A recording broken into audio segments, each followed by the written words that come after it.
Masa-masa kehamilan adalah masa yang paling membahagiakan sekali, terutama bagi si ibu. Maka dari itu, kesehatan dari sang janin pun harus selalu dijaga.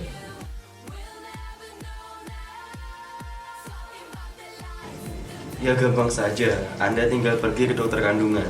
Mudah dan praktis bukan? Kalau tidak, Anda pergi ke bidan untuk biaya yang lebih murah. Setidaknya, sang ibu mengetahui bagaimana keadaan sang janin untuk mencegah kemungkinan terburuk terjadinya keguguran. Hal ini sangat penting, jangan sampai sekali-kali Anda sepelekan.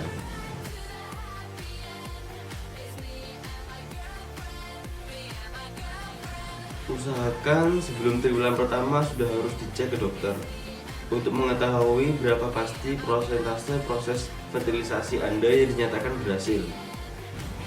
Setelah itu ya harus rutin antara triwulan pertama sampai yang ketiga. Kalau bisa sih dicek setiap bulannya.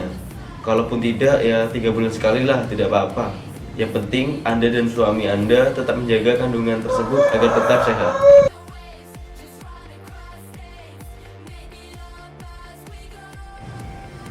Kalau begitu ya terserah keputusan antara Anda dengan suami Anda. Tapi kalau memangnya berjalan seperti itu, ya juga tidak apa-apa. Yang penting Anda dan suami Anda tetap menjaga kandungan tersebut agar tetap sehat. Karena pasti Anda tidak akan tahu bagaimana keadaan janin tersebut, entah itu baik ataupun buruk. Jadi ya terserah Anda dengan suami Anda bagaimana cara merawat janin tersebut agar tetap sehat sampai dengan kelahiran berlangsung.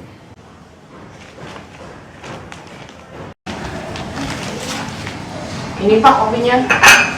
Nyantai lah, Bu. Bapak sayang nggak sama aku? Apa? Sayang? Enggak tuh, Bapak lo nikahin kamu terpaksa. Ah. Ya sayang lah, kenapa sih Bu tiba-tiba tanya kayak gitu? Kalau gitu anterin ke dokter ya Pak. Halah, dokter apa sih Bu? Bu, dokter itu mahal, kita ini loh orang miskin. Ya udah, berarti Bapak nggak sayang sama aku. Ini titipan Tuhan Pak. Kalau ada apa-apa gimana? Aduh Bu, ya deh ya deh.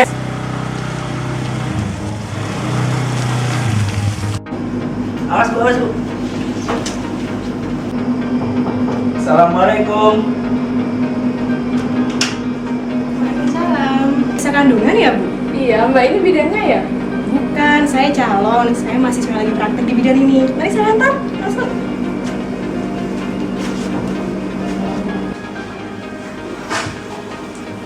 Selamat siang, Bapak Ibu. Siang, Bu. Siang Bu. Jadi, dengan Ibu dan Bapak siapa? Saya Pablo Bu. Saya Marlena. Oke. Jadi Bapak Pablo dan Ibu Marlena, kalau begitu kita mulai saja pemeriksaan USG terlebih dahulu. Mari, silakan.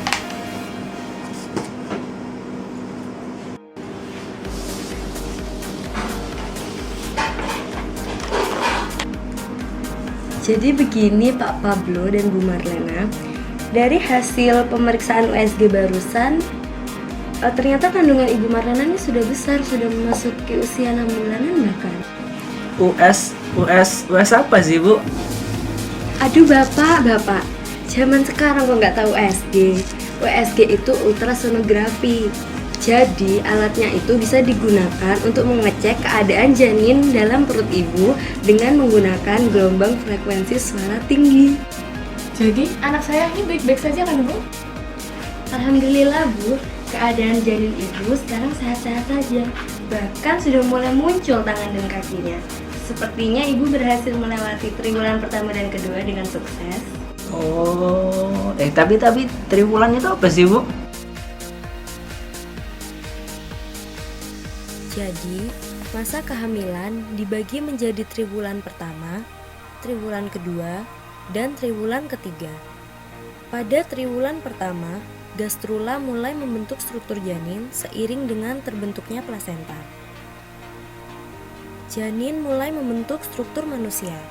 Saat ini, telah terjadi pembentukan otak dan tulang belakang serta jantung dan aorta. Jantung mulai berdetak dan terbagi antara bilik kanan dan bilik kiri, serta paru-paru pun mulai berfungsi.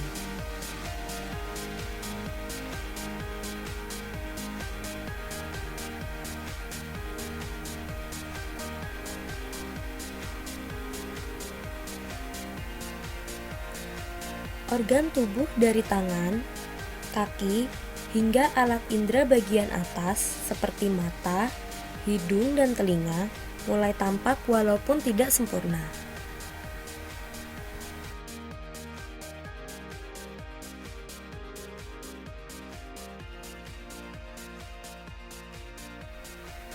Selanjutnya, pada triwulan kedua, semua organ tubuh janin mulai terbentuk secara sempurna. Tulang dan sumsum tulang di dalam sistem kerangka terus berkembang, sehingga janin mempunyai tulang yang kuat. Lanugo atau rambut halus yang tumbuh di seluruh tubuh dan melindungi kulit mulai muncul. Kemudian, kelenjar pada sistem reproduksi pria dan wanita mulai terbentuk. Kerja jantung dan paru-paru serta otak pun mulai kompleks. Di akhir triwulan kedua ini, janin mulai dapat menggerak-gerakkan tubuhnya, seperti menggenggam tangan dan mengisap ibu jari.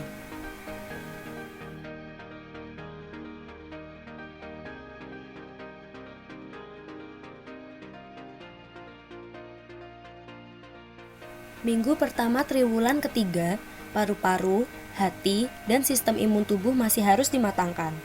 Otak bayi semakin berkembang. Kelenjar adrenalin bayi mulai menghasilkan hormon seperti androgen dan estrogen. Plasenta masih memberikan nutrisi yang dibutuhkan oleh bayi. Jari tangan dan kaki telah tumbuh sempurna. Begitu pula dengan bulu mata, alis, dan rambut di kepala bayi yang semakin jelas. Bayi telah memiliki bentuk wajah yang menyerupai ayah dan ibunya. Pendengaran bayi pun sudah berfungsi secara sempurna. Pada akhir triwulan ketiga, kepala bayi turun ke ruang pelvik. Bentuk bayi semakin membulat dan kulitnya menjadi merah jambu. Proses pembentukan telah berakhir dan bayi siap dilahirkan.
Untung ya Bu, sudah diperiksakan kehamilannya. Jadi Ibu tahu berapa usia janin Ibu. Iya, kalau begitu saya pulang dulu ya Bu. Oh iya, Dulu Bu. toko belinya kemana? Sudah di depan. Oh ya udah, hati-hati ya Bu. Ya, mari, Bu. Iya Bu. Untuk diingat, banyak hal-hal yang sebaiknya tidak dilakukan selama triwulan pertama hingga triwulan ketiga, agar tidak terjadi hal yang tidak diinginkan selama proses kehamilan dan juga persalinan nanti.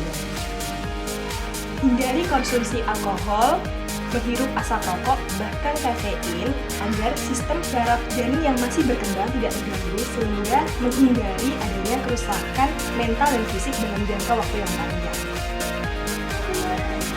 Hindari pula olahraga yang berlebihan, mandi sauna, serta berhubungan intim agar tidak terjadi pendarahan, cacat mental serta fisik, dan juga yang terburuk adalah keguguran. Kemudian, hindari terbang dengan pesawat, terutama bila jarak tempuh membutuhkan waktu yang lama, karena hal ini bisa memicu terjadinya abortus dan persalinan prematur. Serta, hindari pula penggunaan obat-obat alternatif seperti jamu dan lain-lain, karena hal ini tidak berakibat baik bagi si janin. Maka dari itu, jaga kehamilan Anda untuk bayi yang sehat dan keluarga bahagia.